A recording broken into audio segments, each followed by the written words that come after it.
7 Ways to Leave Your Lizard. Sounds like a pretty funny title, and it's meant to be a little funny. But what it's really talking about is, historically, why are dinosaurs extinct?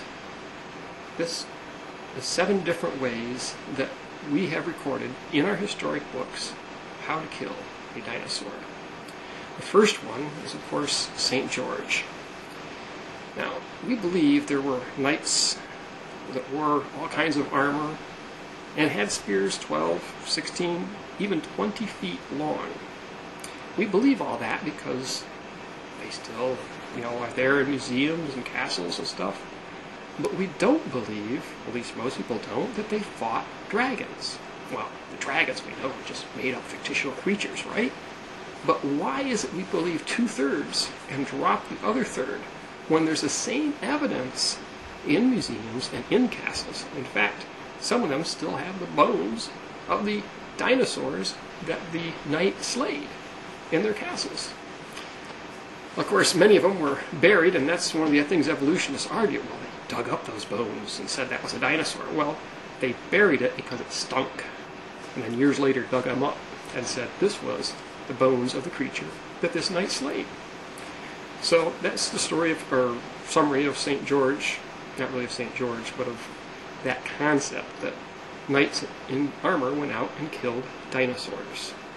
St. George is one of the most famous ones. He killed a dinosaur and saved a princess, of course. And the story, of course, has been embellished over the years, but I'm not going to take time to cover that because I only have 5 minutes because this is an internet video.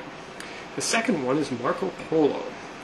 Now, Marco Polo said that they would bury a spear along the dinosaur's favorite trail, and as it would pass over the spear, its own weight would cause the spear to penetrate its belly, and it would let out a big scream, and they'd all rush in and kill it.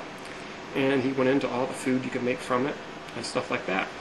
And his description of one of the creatures, he said it was 30 feet long. Just below its head, it had 2 tiny arms with 3 claws on each arm, that its mouth and jaw were big enough to swallow a man whole, and the creature was so formidable that no one could stand in its presence. Of course, the footnote says probably a crocodile. Yeah, right. Anyways, the next way to leave your lizard is from the story of Olaf. Now there, he has an interesting technique. The creature eats one of his buddies, and he then runs and gets underneath its head and grabs its arm and breaks off its arm. Now, we know that these creatures had tiny arms, and Tyrannosaurus rex only had 2 claws on his arm, so it couldn't really do much to defend itself with these tiny little arms. And so that's a weak point, because just like all the creatures, the arms have a major blood vessel, and if you sever that blood vessel, you're dead within 30 seconds. So Beowulf got underneath his head. Now, if you realize if you're underneath the jaw of the creature, it can't bite you. Broke off its arm, and the creature bled to death. Next way to leave your lizard is an ATL. It's pronounced ATATL or other ways, but this was a weapon used by the American Indians. In South America, when the Spanish conquered the South American Indians, these weapons were so powerful that not only could the spear pierce the armor of the soldier, it would pierce the armor and pin the soldier to the ground. They said it was a horrible way to die. Another thing that this thing is called a spear thrower. Basically, you have one stick that goes back and a strap or connector of some sort onto a spear, and you'd run as fast as you could, and you would fling the thing out, and there was a snap action when it was released. These things could hit a target at 100, 200 yards away.